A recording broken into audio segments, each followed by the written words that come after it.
Shalom teman-teman semua, selamat berjumpa di Kones Channel. Di channel ini Anda akan mendengarkan, bahkan menyaksikan di video-video yang kami akan sajikan, video-video yang terbaik yang akan mengubah hidup Anda dan juga paradigma Anda.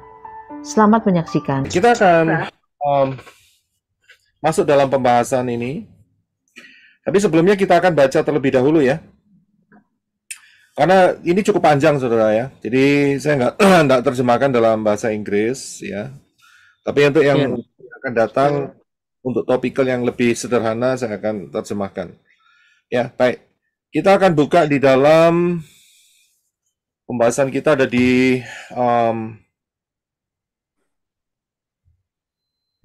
2 Samuel 24 dan 1 Tawarikh 21. Baik. Saya minta tolong untuk Brother Henok bisa membaca 2 fatsal ini keseluruhan. Jadi kita punya pemahaman. Kali ini kita betul-betul akan masuk di dalam pembahasan Bible study ya, pembahasan Davar Elohim. Ya, haleluya.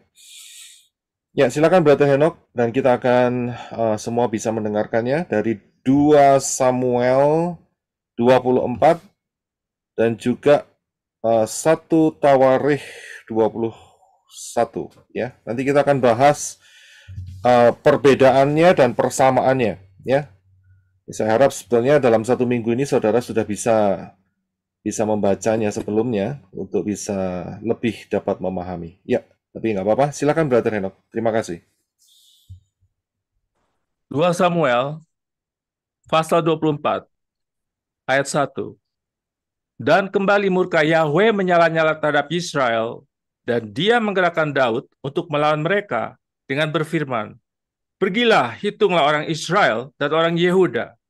2.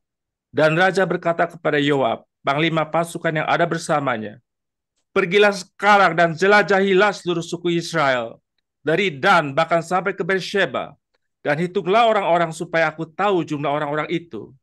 3. Dan Yoab berkata kepada raja, "Ya kiranya Yahweh Elohimmu menambahkan kepada orang-orang, bagaimanapun banyaknya mereka, 100 kali lipat, dan kiranya mata tuanku raja melihatnya. Namun mengapa tuanku raja berkenan dengan hal ini?" 4. Namun titah raja lebih unggul daripada Yoab, dan terhadap para komandan pasukan. Dan Yoab bersama dengan para komandan pasukan keluar dari hadapan raja untuk menghitung rakyat Israel. 5. Dan mereka menyeberangi Yordan dan berkemah di Aroer, di sebelah kanan kota yang ada di antara aliran sungai Gad dan Yezer. 6. Dan sampailah mereka di Gilead dan ke tanah Taktim Hotsi, dan mereka sampai ke Danyan dan mengelilingi Sidon. 7. Dan mereka sampai di Kubu Tirus dan semua kota orang Hewi dan orang Kanaan. Lalu mereka pergi ke sebelah selatan Yehuda ke Beersheba. 8. Dan mereka pergi menjelajahi seluruh negeri itu dan tiba di Yerusalem pada akhir bulan ke-9 dan hari ke-20. 9. Dan Yoab memberikan hasil perhitungan rakyat itu kepada raja. Ada 800.000 orang Israel yang perkasa yang menyandang pedang, dan ada 500.000 orang Yehuda. 10. Dan setelah dia menghitung rakyatnya, hati Daud berdebar-debar, dan berkatalah Daud kepada Yahweh, "Aku telah berdosa besar dengan hal yang telah aku perbuat. Dan sekarang ya Yahweh, aku memohon singkirkanlah kesalahan hamba-Mu ini, karena aku telah bertindak sangat bodoh." 11. Dan Daud bangun pada pagi hari, dan firman Yahweh datang kepada Nabi Gad, pelihat Daud, dengan mengatakan, 12. Pergilah dan haruslah engkau berbicara kepada Daud. Demikianlah firman Yahweh, aku akan menyiapkan 3 hal bagimu. Engkau harus memilih salah satu daripadanya, dan aku akan melakukannya bagimu. 13. Dan datanglah Gad kepada Daud dan memberitahukan kepadanya, serta mengatakan, akan datang 7 tahun kelaparan kepadamu di negerimu, atau engkau akan melarikan diri dari hadapan musuh-musuhmu selama 3 bulan, dan mereka itu mengejarmu, atau 3 hari itulah akan melanda negerimu. Sekarang pertimbangkanlah, dan lihatlah apa yang harus aku kembalikan kepada dia yang mengirimkan perkataan kepadaku. 14. Dan Daud berkata, sebab hal ini, aku ada dalam penderitaan yang besar. Biarlah kita sekarang jatuh ke dalam tangan Yahweh, karena belas kasihnya besar, dan jangan biarkan aku jatuh ke tangan manusia. 15. Dan Yahweh mengirimkan suatu tulah atas Israel dari pagi bahkan sampai pada waktu yang telah ditentukan. Lalu mulai dari Dan bahkan sampai Beersheba, dan 70.000 orang mati. 16. Dan malaikat itu mengulurkan tangannya ke Yerusalem untuk menghancurkannya. Maka menyesallah Yahweh karena malapetaka itu. Lalu dia berfirman kepada malaikat yang sedang menghancurkan orang-orang itu, cukup, sekarang hentikan tanganmu. Dan malaikat Yahweh itu ada di dekat tempat pengirikan Arauna orang Yebus. 17. Dan Daud berbicara kepada Yahweh ketika dia melihat malaikat yang sedang memukul di antara orang-orang, dan berkata, ketahuilah, aku telah berdosa. Ya, aku telah bertindak salah. Dan domba-domba ini, apakah yang telah mereka lakukan? Sekarang biarlah tanganmu ada atasku dan atas keluarga ayahku. 18. Dan Gad datang kepada Daud pada hari itu dan berkata kepadanya, bangkitlah, buatlah sebuah mezbah bagi Yahweh di tempat pengirikan Arauna, orang Yebus itu. Dan Daud pergi sesuai dengan perkataan Gad, seperti yang telah Yahweh perintahkan. 20. Dan Arauna memandang dan melihat raja serta hamba-hambanya menyeberang kepadanya. Dan Arauna keluar dan bersujud kepada raja dengan mukanya sampai ke tanah. 21. Dan berkatalah Arauna, mengapa tuanku raja harus datang kepada hambanya? Dan Daud berkata, untuk membeli tempat pengirikan darimu, untuk membangun sebuah mezbah bagi Yahweh, supaya tulah itu disingkirkan dari rakyat. 22. Dan Arauna berkata kepada Daud, biarlah tuanku raja mengambil dan melakukan apa yang baik di matanya. Lihatlah, lembu-lembu itu untuk persembahan bakaran, peralatan pengirikan, dan kuk lembu jantan untuk kayu bakar. 23. Ya Raja, Arauna mempersembahkan semuanya kepada Raja. Dan Arauna berkata kepada Raja, kiranya Yahweh, Elohimmu menerima engkau. 24. Dan Raja berkata kepada Arauna, tidak, karena sungguh aku akan membelinya darimu dengan suatu harga, dan aku tidak akan mempersembahkan kepada Yahweh, Elohimku, persembahan bakaran tanpa membayar. Dan Daud membeli tempat pengirikan dan lembu-lembu jantan seharga 50 shikal perak. 25. Dan Daud membangun sebuah mezbah bagi Yahweh di sana, lalu mempersembahkan persembahan bakaran dan persembahan pendamaian. Dan Yahweh masuk ke negeri itu, dan tulah itu menyingkir dari Israel. 1 Tawari ayat 21. 1 Tawari pasal 21, ayat 1. Dan Satan bangkit melawan Israel dan memujuk Daud untuk menghitung orang Israel. 2. Dan Daud berkata kepada Yoab dan para pemimpin rakyat, pergilah, hitunglah orang Israel mulai dari Beersheba sampai ke Dan, dan bawalah hasilnya kepadaku, supaya aku mengetahui jumlah mereka. Dan Yoab berkata, kiranya Yahweh menambahkan umatnya 100 kali lipat, ya Tuanku Raja. Bukankah mereka semua adalah hamba-hamba Tuanku? Mengapa Tuanku menghendaki hal ini? Mengapa dia harus menjadikan Israel bersalah? 4. Namun titah raja memaksa Yoab, maka keluarlah Yoab, lalu menjelajahi seluruh Israel, kemudian pulang ke Yerusalem. 5. Dan Yoab menyerahkan hasil penghitungan rakyat itu kepada Daud. Dan seluruh orang Israel berjumlah 1.100.000 orang yang mengurus pedang, dan dari Yehuda sebanyak 470.000 orang yang masing-masing menghunus pedang. 6. Namun Lewi dan Benyamin tidak dia hitung dari antara mereka, karena titah raja itu dianggap keji oleh Yoab. 7. Dan hal itu jahat di mata Elohim, maka dia menghajar Israel. 8. Lalu Daud berkata kepada Elohim, aku telah sangat berdosa karena aku telah melakukan hal ini. Maka sekarang aku mohon, jauhkanlah kesalahan hamba-Mu, karena aku telah melakukan kebodohan yang besar. 9. Dan Yahweh berfirman kepada Gad, pelihat Daud, dengan berkata, Pergilah dan engkau harus berbicara kepada Daud dengan mengatakan, beginilah Yahweh berfirman, aku membentangkan 3 perkara kepadamu, pilihlah salah satu daripadanya untukmu, maka aku akan melakukannya kepadamu. 11. Dan Gad datang kepada Daud dan berkata kepadanya, beginilah Yahweh berfirman, pilihlah bagi dirimu. 12. Apakah 3 tahun kelaparan ataukah 3 bulan dihalau dari hadapan musuhmu dan pedang musuhmu terus mengejar? Ataukah 3 hari pedang Yahweh, yakni wabah di negeri dan malaikat Yahweh mengadakan pemusnahan di seluruh wilayah Israel?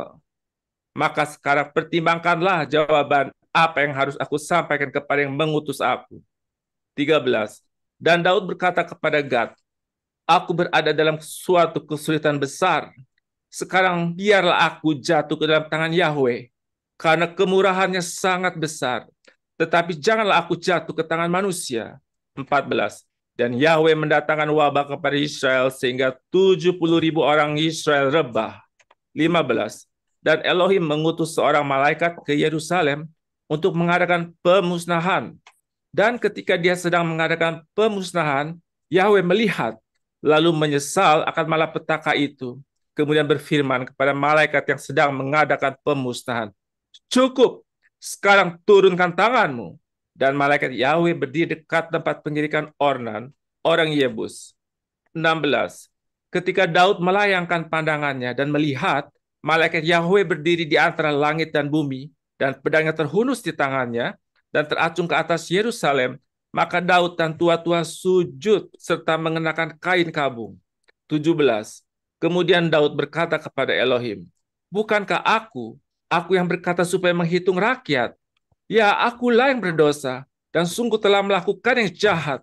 Tetapi kawanan ini, apakah yang telah mereka lakukan?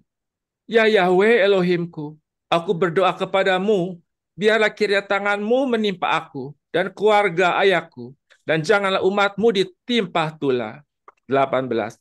Dan malaikat Yahweh berbicara kepada Gad supaya mengatakan kepada Daud, sesungguhnya Daud harus bangkit untuk mendirikan mezbah bagi Yahweh di tempat pengirikan Ornan, orang Yebus itu. 19. Maka Daud pergi sesuai dengan perkataan Gad yang telah dia ucapkan dalam nama Yahweh. 20. Kemudian Ornan berbalik dan melihat malaikat itu. Dan keempat anak yang bersama dia menyembunyikan diri, dan Ornan sedang mengirik gandum. 21.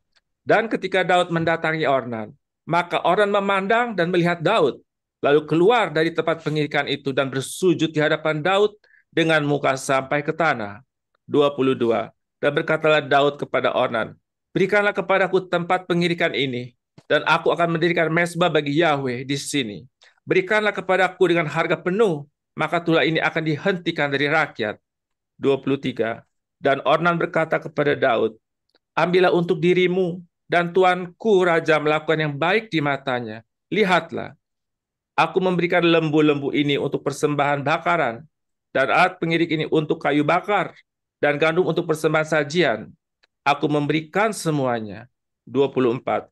Dan Raja Daud berkata kepada Ornan, tidak, aku sungguh mau membelinya dengan harga penuh, karena aku tidak mau mengambil apa yang menjadi milikmu untuk Yahweh, dan mempersembahkan persembahan bakaran tanpa biaya. 25. Kemudian Daud memberi emas seberat 600 shikal kepada Ornan untuk tempat itu.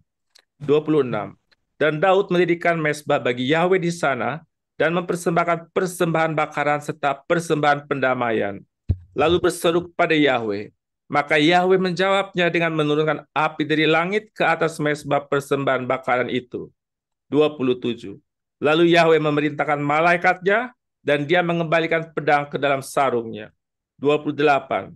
Pada waktu itu ketika Daud melihat bahwa Yahweh telah menjawab di tempat pengirikan Ornan, orang Yebus, maka dia mempersembahkan kurban di sana. 29. Dan tabernakel Yahweh yang telah Musa dirikan di padang gurun dan mezbah persembahan bakaran pada waktu itu berada di tempat yang tinggi di Gibeon. Tetapi Daud tidak sanggup pergi untuk mencari Elohim sebelum itu, karena dia takut berhadapan dengan pedang malaikat Yahweh. Haleluya. Terima kasih, Brother Eno. Ya, kita sudah baca 2 fatsal dengan cukup panjang. Hari ini kita akan melihat daftar Elohim ini, ya. Karena itu saudara harus punya kekuatan ekstra untuk full 2 pasal ini. Tapi sebelum saya akan masuk, beberapa dari antara saudara sudah membacanya, mempelajarinya, ya. Kira-kira saudara bisa memberikan rangkumannya enggak? Atau mungkin saudara ada yang bingung masalah ini? Saya akan buka ruang terlebih dahulu sehingga kita dapat melihatnya dengan seksama, ya. Apa yang saudara dapat dari homework atau PR yang saya berikan minggu lalu dari 2 fatsal ini? Saudara bisa satu persatu ya, jadi kita nggak tabrakan suaranya.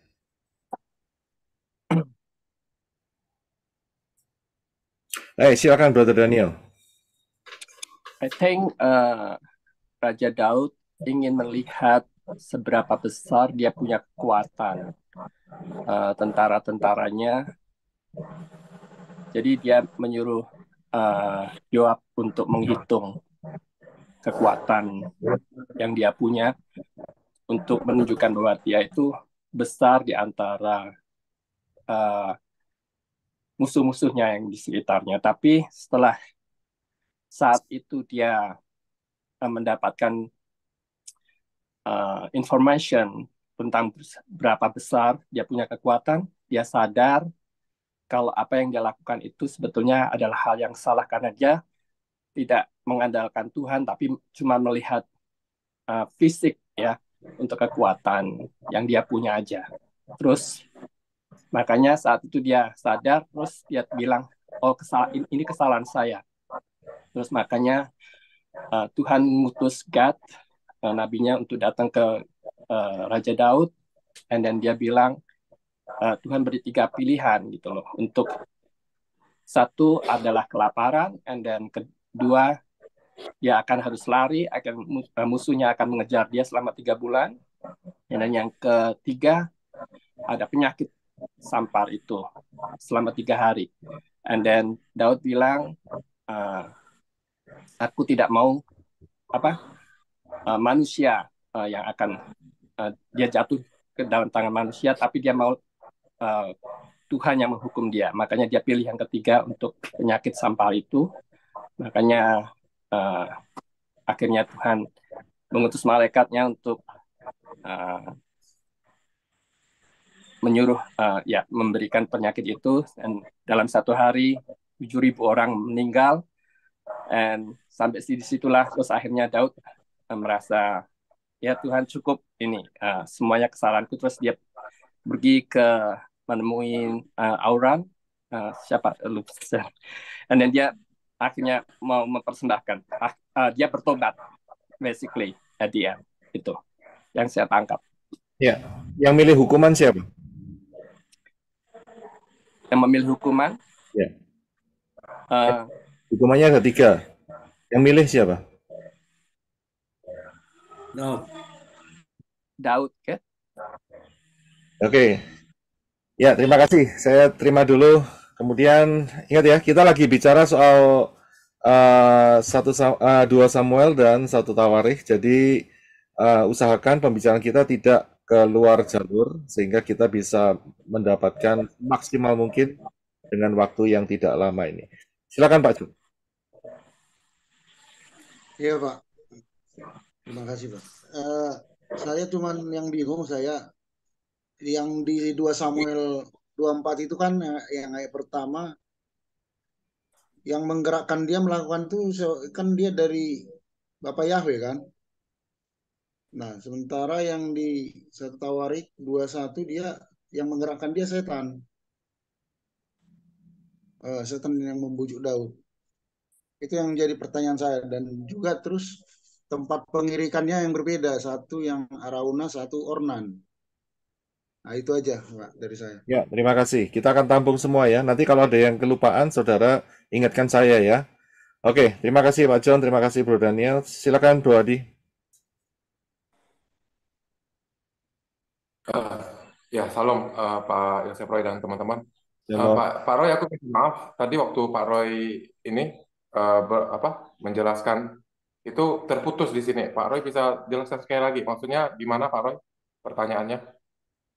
Ya, jadi pertanyaan saya adalah apa yang telah saudara semua dapatkan dengan homework atau PR yang saya berikan minggu lalu mengenai 2 Samuel dan 1 Tawarik. Apa yang saudara dapatkan? Juga kalau saudara ada pertanyaan seperti Pak John tadi ada pertanyaan singkat, silahkan bisa diungkapkan sekarang. Oke, terima kasih Pak Yosef Roy. Sebenarnya mengawali dari yang dibaca di 2 Samuel 24 dan 1 Tawarik 21 itu di ayat pertamanya itu memang ada perbedaan ya. Seperti yang Pak John tadi katakan, kalau yang di Tawarik itu kan Satan bangkit melawan Israel dan membujuk Daud untuk menghitung orang Israel. Tapi kalau yang di 2 Samuel itu seolah-olah Bapa Yahweh yang menggerakkan Daud gitu. Dan yang tidak saya mengerti kenapa Yoab itu menganggap sensus ini adalah kekejian. Dan di situ juga dijelaskan bagi Elohim juga itu di mata Elohim itu sangat tidak baik sensus itu. Dan selain daripada itu juga aku lihat banyak perbedaan kalau menyangkut tentang perhitungan atau angka-angka. Banyak sekali beda. Kalau yang di Samuel itu 7 tahun kalau tidak salah masa kelaparan, tapi yang di satu Tawarik ini 3 tahun gitu. Terus yang lain lagi itu biaya yang dikeluarkan Daud untuk membayar Aruna. Kalau yang di 2 Samuel itu 50 sikal perak, tapi kalau yang di 1 Tawarik itu 600 sikal emas. Jadi perbedaannya di situ, Pak Yosef Roy. Nah, begitu saja Pak Yosef Roy. Terima kasih. Ya, oke, terima kasih. Pak Mahlon, silakan. Ya Pak, apa yang saya ngomong Pak Adi sudah ngomong.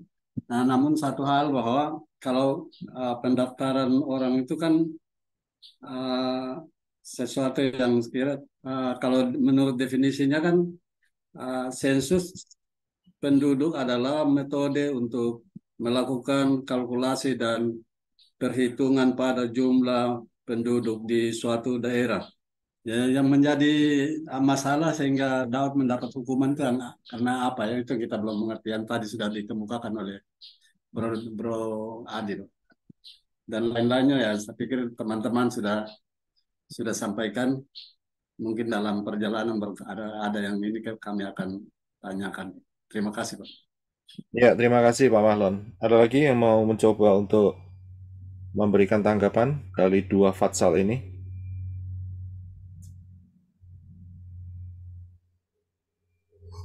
Ada lagi?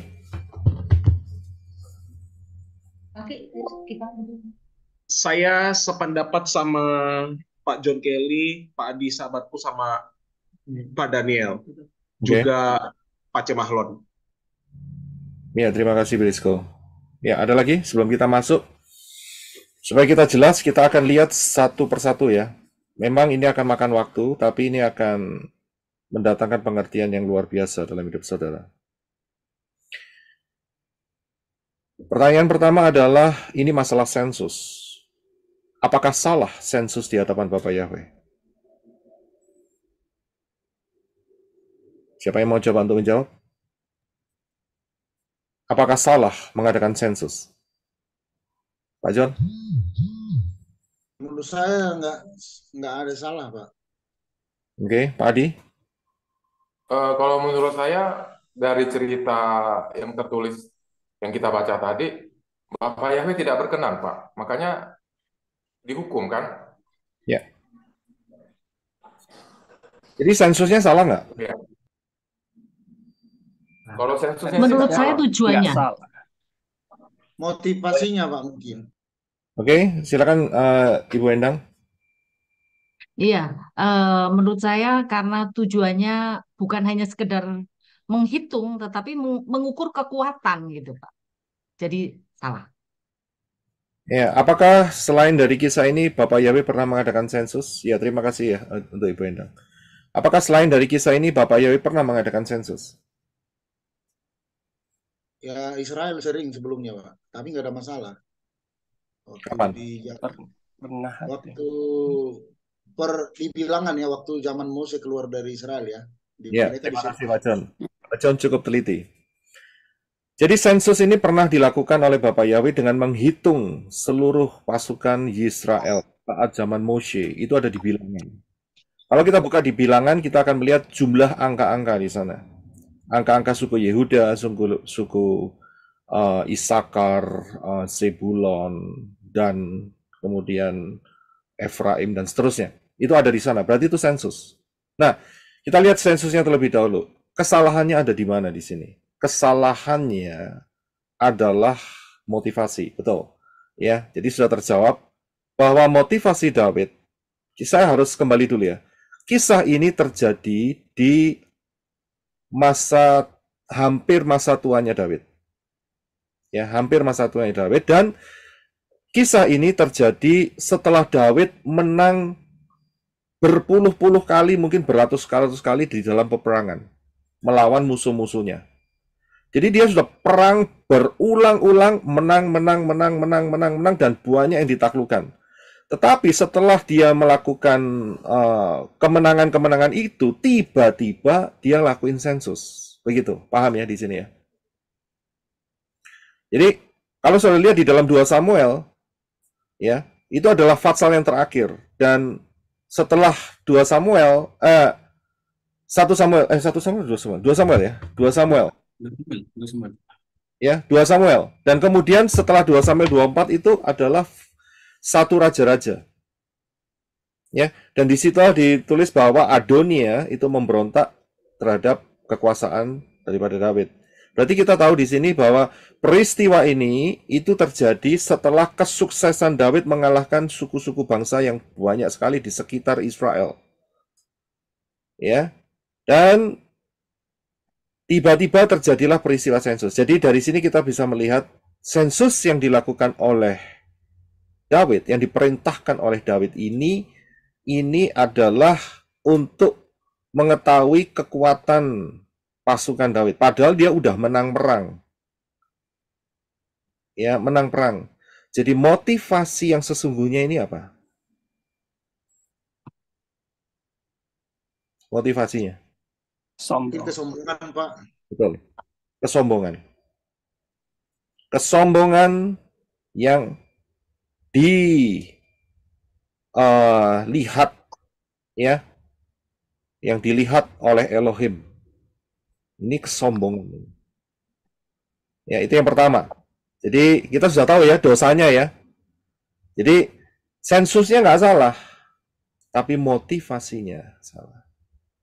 Firman Bapak Yahweh mengatakan, barang siapa meninggikan diri, dia akan direndahkan.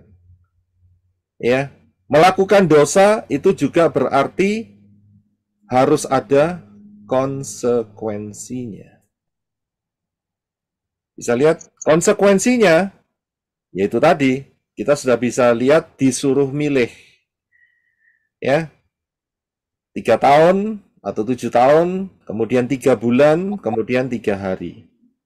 Ya, mengapa ada perbedaan? Ada beberapa titik yang kita lihat dulu ya. Mengapa ada perbedaan? Yang di 2 Samuel ini dia namanya adalah Arauna. Betul ya? Iya. Iya Pak. Yang 2 Samuel ini Arauna. Yang di Tawarikh itu adalah Ornan. Kita lihat dulu perbedaan di situ. Ya. Mengapa ada perbedaan? Beda orang? Padahal ceritanya sama. Kalau di 2 Samuel itu mungkin itu sebutan namanya langsung, Pak. Kalau yang di 1 Tawarik ini mungkin disebut orang kan? Orang apa tadi itu? Ya. Jadi mungkin pakai nama bandnya itu, Pak, bintinya itu. yang disebut. Ya, terima kasih. Jadi saudara paham dalam hal ini. Nama aslinya itu adalah Arauna. Ornan itu adalah sebutannya. Saudara bisa lihat sebutannya. Boleh kan seperti itu? Ya kan? Jadi nggak ada masalah dalam hal itu. Jadi satu orang. Nama originalnya dan nama panggilannya. Ini yang menjadi perbedaan. Tapi sebetulnya satu orang. Yang ada masalah. Ya, dalam hal ini. Dan orang ini, yaitu Arauna atau Ornan, jadi sama ya. Ini adalah orang Yebus. Dari suku bangsa apakah Yebus?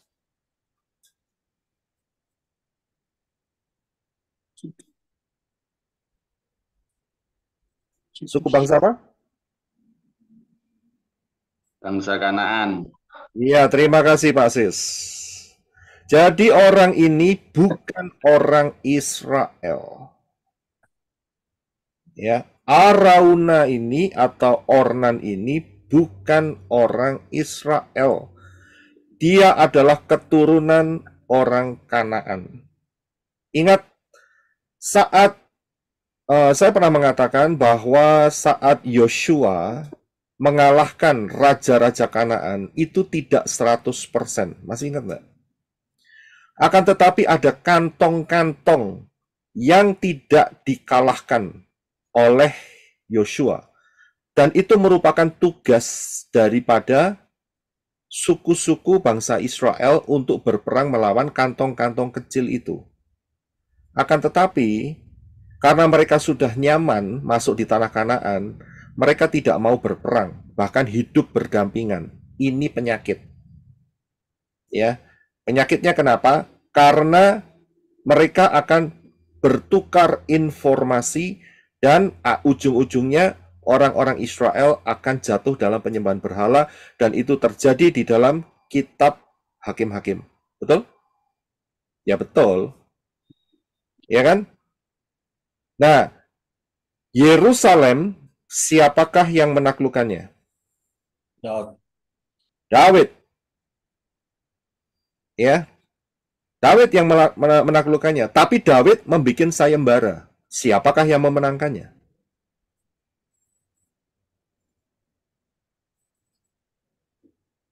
Siapakah yang memenangkannya?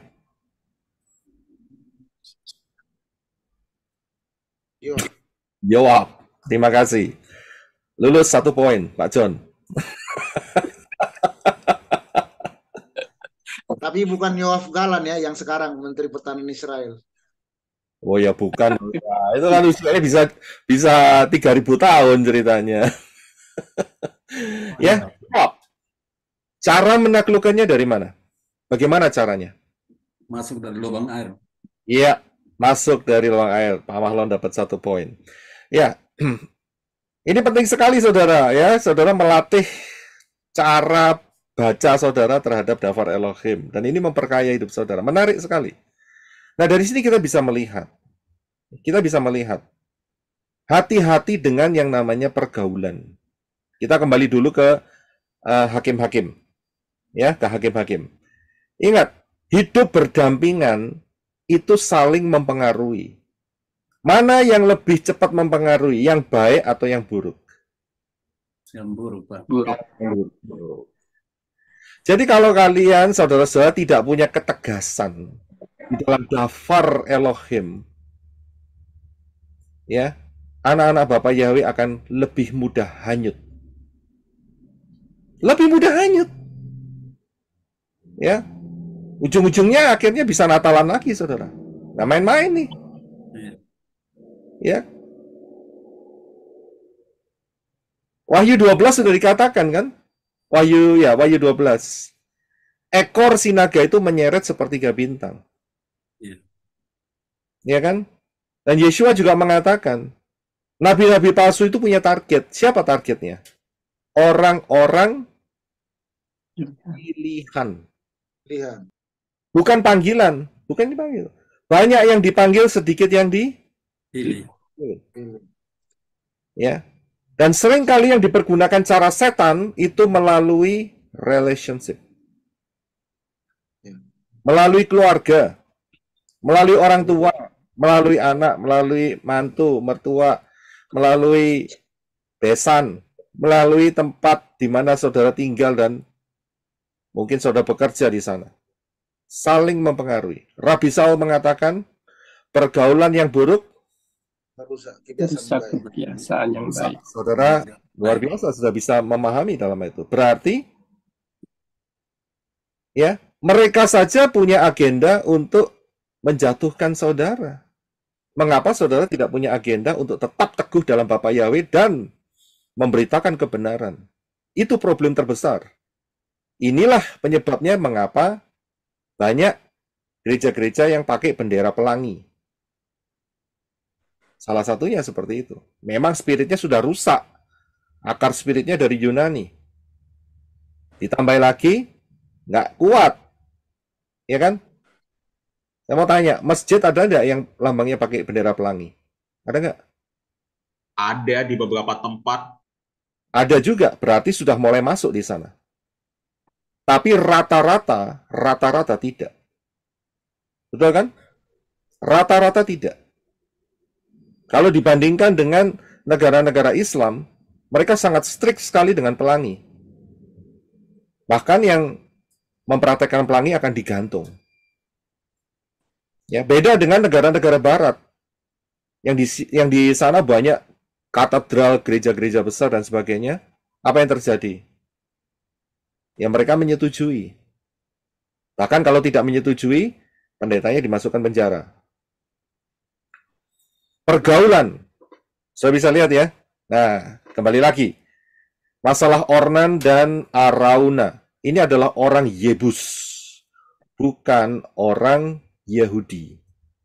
Orang Yebus. Ya, baik. Kita sudah paham ya. Jadi mengapa kok, sudah mungkin berpikir, ini orang Kanaan kok ada memiliki tanah di Yerusalem. Ya ini sejarahnya. Karena orang Israel tidak menumpas habis bangsa-bangsa Kanaan. Padahal Bapa Yahweh sudah memerintahkan tumpas habis, tapi tidak dilakukan. Ya, jadi saudara paham. Itu yang pertama. Yang kedua, yang selanjutnya maksud saya. Kita banyak pembahasan hari ini. Yang selanjutnya. Tadi kita sudah lihat bahwa Daud mengadakan sensus. Ya. Nah, di ayat yang pertama di 2 Samuel ini dan satu Tawarikh ini yang Bro Adi tanyakan tadi, ini ada satu perbedaan. Ya. Coba kita baca sekali lagi ya. Bisa dibaca ya Brother Henok ya. 2 Samuel 24 ayat pertama dan 1 Tawarikh 21 ayat pertama. Silakan Brother.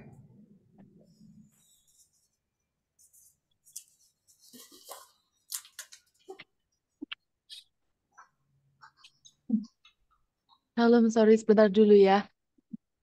Oke.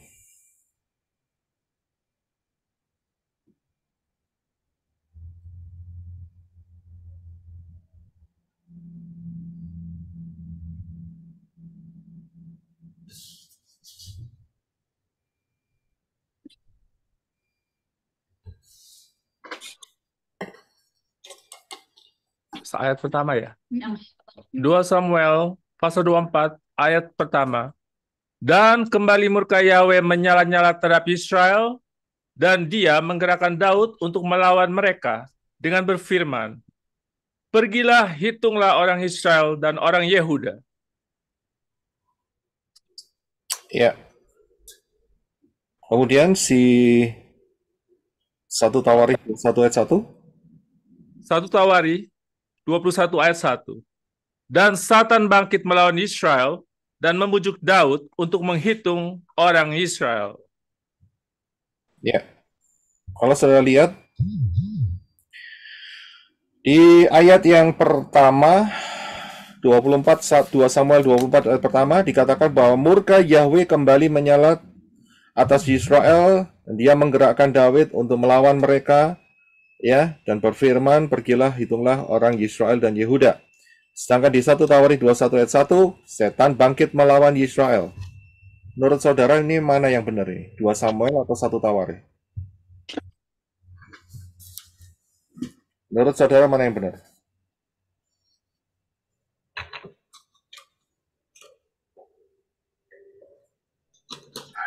Satu tawarik, Pak. Satu tawarikh. Oke, terima kasih. Ada lagi? Satu tawarikh juga. Alasannya kenapa satu tawarikh? Karena tidak mungkin Bapak Yahweh nyuruh yang salah. Setan itu ngasih perintah yang salah, menjebak. Setan yang nyuruh salah. Oke, terima kasih Brisco. Kalau Bro Adi, alasannya gimana? Iya Pak, ini kan dijelaskan, dikatakan dan setan bangkit melawan Israel dan membujuk Daud untuk menghitung orang Israel. Jadi memang ini pengaruhnya dari Satan, Pak. Karena kalau di 2 Tawarik itu kan seolah-olah itu dari Bapak Yahweh. Kalau memang dari Bapak Yahweh, kenapa akhirnya Bapak Yahweh malah murka sama Daud dan menghukum? Seperti itu, Pak. Pertanyaan saya yang berikut adalah, malaikat yang dikirim Bapak Yahweh untuk membinasakan karena pilihannya adalah 3 hari sampar. Ini malaikat Yahweh atau malaikat setan? Malaikat Yahweh, Pak. Malaikat Yahweh. Malaikat Yahweh. Jelas Iya. dikatakan malaikat Yahweh. Tapi di ayat pertama itu dikatakan setan membujuk. Saudara bisa lihat Sebab akibat, Pak. sebab Karena akibat. Ya, karena bangsa Israel mendengar setan sehingga Tuhan murka. Oke, baik. Ya. Saya akan share screen kepada saudara untuk satu pengajaran di sini, sebentar ya.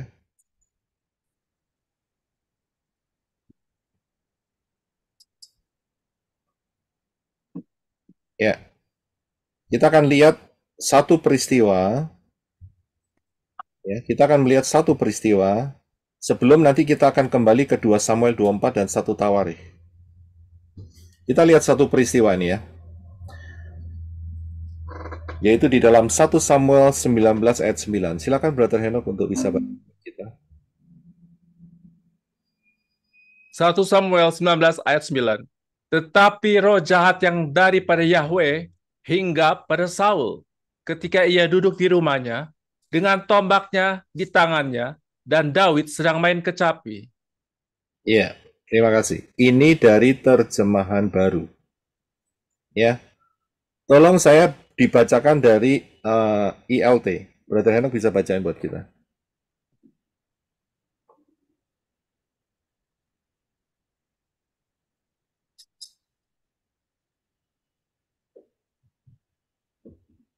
Satu Samuel 19 ayat 9 dari ILT. Tetapi roh Yahweh menjadi sedih atas Saul, dan dia ketika sedang duduk di rumahnya, dan tombaknya ada di tangannya, dan Daud sedang bermain harpa dengan tangannya. Ya, terima kasih. Jadi di 1 Samuel ini ada 2 pandangan. Yang pertama adalah roh jahat yang daripada Yahweh. Kemudian di ILT disebut sebagai maka sedihlah roh Yahweh. Kita akan cek ya. Kita pakai King James saja. Silakan Brother Henok untuk baca di King James.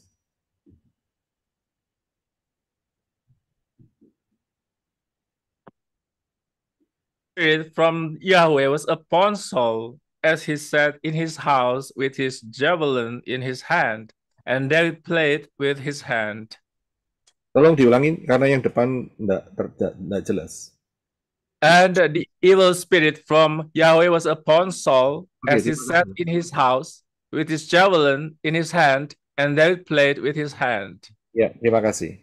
Saya bisa lihat di King James dikatakan evil spirit from Yahweh. Berarti itu cocok dengan yang TB.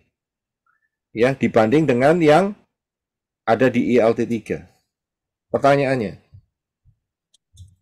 apakah Bapak Yahweh memelihara atau menyimpan roh jahat? Jawaban saudara gimana?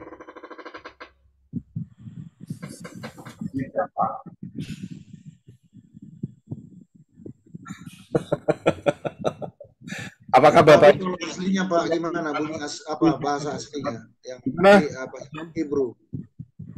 Kenapa? Silakan kalau buka Hebrew nggak masalah. Kalau ada yang bisa Hebrew silakan. Ya, tapi saya ambil pendekatan melalui King James saja, sudah cukup. Enggak, maksud saya Pak sama enggak yang? Saya juga enggak begitu. Saya rasa kelihatannya sama. King James sudah cukup tua. Sekarang pertanyaannya, mengapa bisa diterjemahkan seperti itu? Apakah roh Yahweh atau Bapak Yahweh itu punya simpenan roh jahat? Tadi dikatakan kan, roh jahat yang dari Yahweh. Bapak Yahweh punya roh jahat. Silakan Bro Adi. Iya Pak, seperti yang Pak Yosef Roy ajarkan ke kita gitu ya. Kalau kita memerintahkan untuk pelayanan malaikat itu, kita kan harus spesifik atau detail. Malaikat yang setia kepada Bapak Yahweh. Karena yang tidak setia kepada Bapak Yahweh juga memang asalnya dari malaikat Bapak Yahweh. Seperti itu mungkin Pak Yosef Roy. Oke, kita akan kembali ya. Jebakan nih Pak, jebakan. Jebakan. Loh, ini enggak jebakan, ini pendalaman kitab suci kok jebakan. Supaya saudara paham. Saya nggak mau terjebak. Oke, baik, kita akan kembali ya. Saya perhatikan ini. Mengapa peristiwa ini di 1 Samuel 19 ayat 9 ini terjadi? Itu pertanyaannya di situ. Ya, mengapa kok bisa terjadi? Mengapa kok bisa si Saul ini dia diganggu oleh roh jahat yang dari Yahweh? Ngapa? Ini kita cari tahu dulu akarnya. Ingat ya, kita kan selalu berkata kalau ada masalah akarnya ada di mana. Ya ini kita cari akarnya. Oke, kita mute semua dulu ya. Jadi kita bisa konsentrasi. Terima kasih, Pak. Akarnya di sini, saudara. Akarnya itu di sini. 1 Samuel 15 ayat 26 sampai 27. Silakan Brother Henok untuk bisa baca. 1 Samuel pasal 15 ayat 26 sampai 27.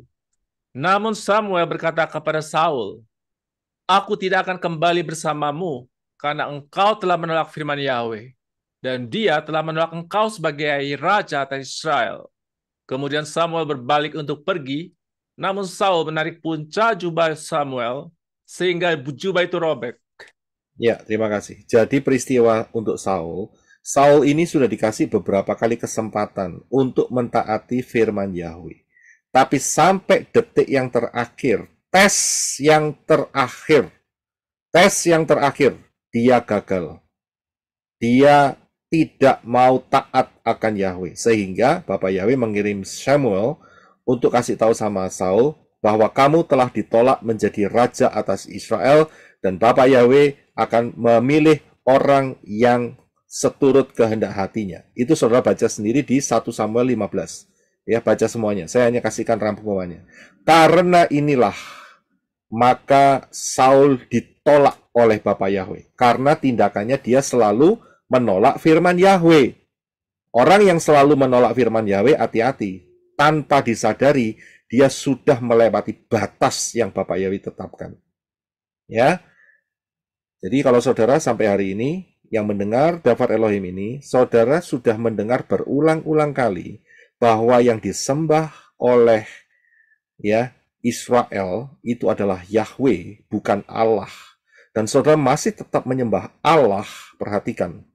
Bisa-bisa hari ini bisa loh ya. Saya ngomong bisa-bisa. Bisa hari ini adalah hari terakhir buat saudara untuk mendapatkan anugerah keselamatan. Saya tidak menentukan, saya tidak menghakimi. Akan tetapi saya bilang, kalau sampai saudara tidak berubah, tetap saja menyembah Allah dan Yesus, awas. Ya, bukan saya yang memperingati saudara, tetapi Dafar Elohim yang saudara hadapi.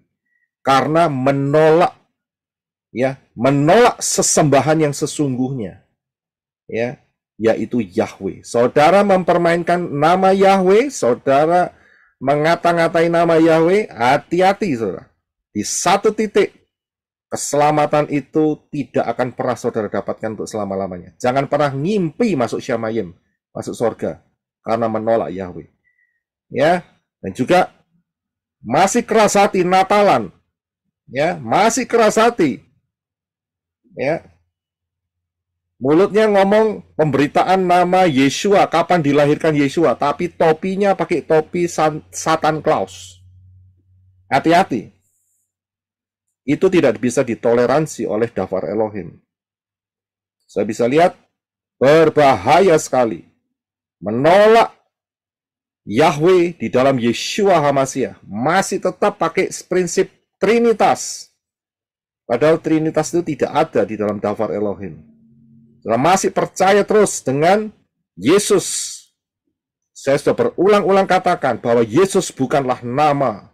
Itu adalah kesalahan pengucapan. Saudara masih keras hati. Saudara tidak berhadapan dengan saya. Saya bukan hakim. Saya hanya menyampaikan saja. Saudara akan berhadapan dengan Dafar Elohim. Hati-hati. Menolak firman Yahweh. Ujung-ujungnya itu maut, saudara. Seperti apa yang terjadi? Seperti Saul. Dari peristiwa ini, apa yang terjadi? 1 Samuel 16 ayat 14 sampai 15. Inilah jawabannya. Silakan brother Henok untuk baca. 1 Samuel pasal 16 ayat 14 dan 15. Silakan baca tiga translation-nya. 3 translation. Terima kasih. Okay. Iya. Tetapi roh Tuhan telah mundur daripada Saul, dan sekarang ia diganggu oleh roh jahat yang daripada Yahweh. Lalu berkatalah hamba-hamba Saul kepadanya, ketahuilah, roh jahat yang daripada Elohim mengganggu engkau. But the spirit of the Lord, Yahweh, departed from Saul, and an evil spirit from Yahweh troubled him. And Saul's servants said unto him, behold, now an evil spirit from God troubleth thee. Dan roh Yahweh berpaling dari Saul. Lalu oleh karena Yahweh, suatu roh yang jahat menakut-nakuti dia. Dan hamba-hamba Saul berkata kepadanya, lihatlah sekarang, suatu roh ilah-ilah yang jahat sedang menakut-nakuti engkau. Ya, terima kasih. Saya bisa lihat, karena penolakan Saul terhadap firman Yahweh, maka tudungnya itu di-remove. Remove itu dicabut. Tudungnya dicabut oleh Bapak Yahweh, sehingga apa yang terjadi? Roh setan itu masuk menggarap si Saul. Saudara bisa lihat di sini. Jadi, kalimat yang digunakan untuk mendeskripsikan hal ini, ya, itu dikatakan bahwa roh jahat yang dari Yahweh. Maksudnya apa? Roh jahat yang diberi izin oleh Yahweh. Sudah mengerti? Jadi roh jahat yang diberi izin oleh Yahweh menggoda Saul. Mengapa diberi izin? Alasannya satu, karena Saul berulang-ulang dikasih kesempatan, dia menolak. Dia menolak. Karena itu, Bapak Yahweh memberikan izin ya kepada roh jahat untuk menyerang, menggoda Saul. Proteksinya dicabut karena dia adalah rajanya. Ya, karena dia adalah rajanya. Jadi, bukan berarti Bapak Yahweh itu punya simpenan roh-roh jahat, tidak. Ya. Tidak demikian. Nah, saya harus kasih tahu sekalian membahas hal ini. Saudara, siapa yang tahu namanya Patkoa? Tahu Patkoa nggak?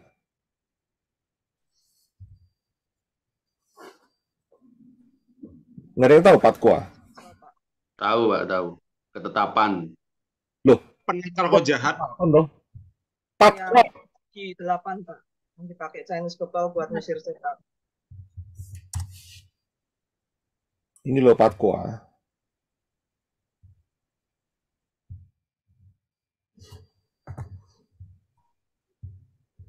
Fatwa ketetapan. Bukan fatwa, Patkoa. Fatwa. Patkoa. Oke. Saya kasih tunjuk sama saudara.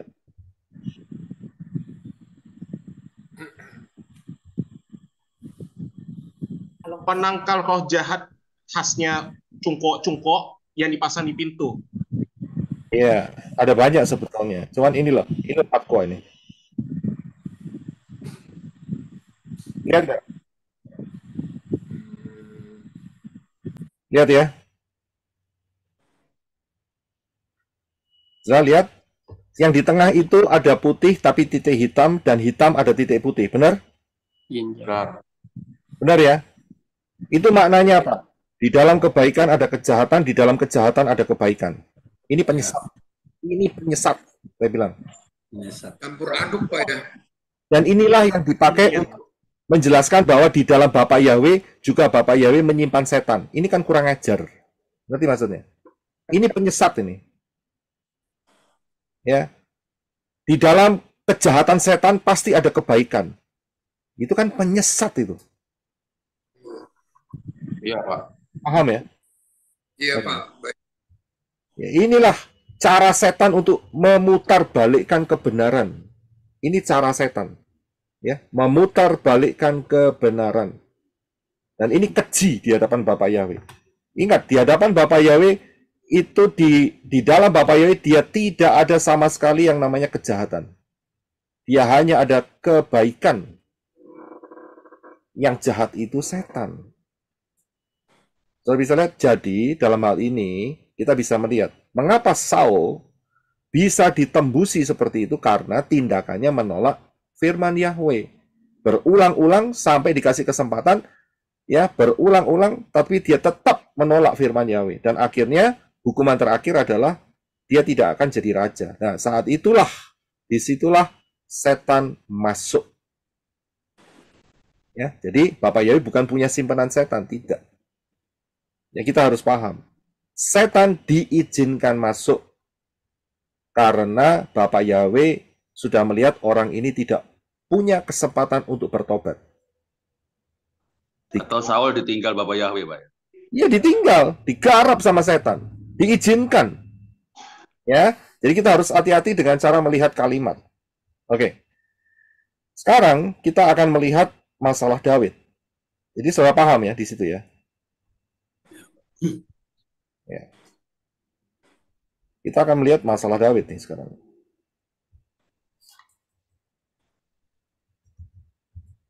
Ya, Daud dapat 3 pilihan, ya kan? Nah, pertanyaannya adalah, yang berdosa itu siapa? Daud atau Israel?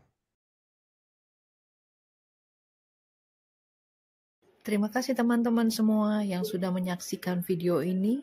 Sukses besar untuk kita semua. Bapak Yahweh memberkati. Haleluya. Amin.